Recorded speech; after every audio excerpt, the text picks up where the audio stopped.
నందమూరి హీరోలు కొన్ని దశాబ్దాలుగా తెలుగువారి గుండెల్లో పెట్టుకుని చూసుకుంటున్న కుటుంబం. అలా కొన్నేళ్ల పాటు కాదు, కొన్ని దశాబ్దాల పాటు తరతరాలుగా అభిమానించబడుతున్నారు అంటే ప్రజల గుండెలపై ఎంత ప్రేమగా ముద్రించబడ్డారో అర్థం చేసుకోవచ్చు. ఇలాంటి అసామాన్య అభిమానం ఒక్కవైపు ఉంటే వచ్చేది కాదు.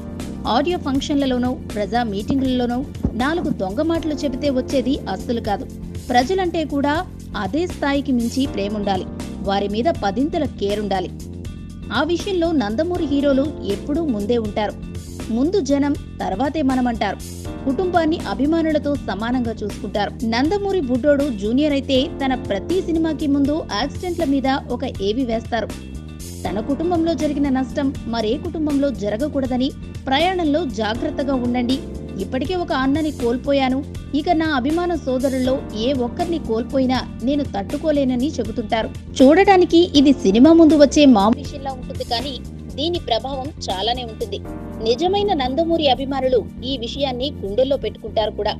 ఈ విషయం పబ్లిక్ ఎంతలా నాటుకుపోయింది అనటానికి మొన్న జరిగిన బాలయ్య యాక్సిడెంట్ ఉదాహరణ.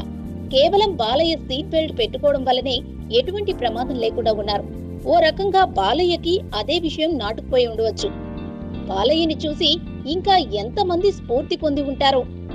ఏది ఏమైనా నందమూరి హీరోలు వారి అభిమానుల్ని ఎప్పటికప్పుడు కాపాడుకుంటూనే ఉంటారు కదూ.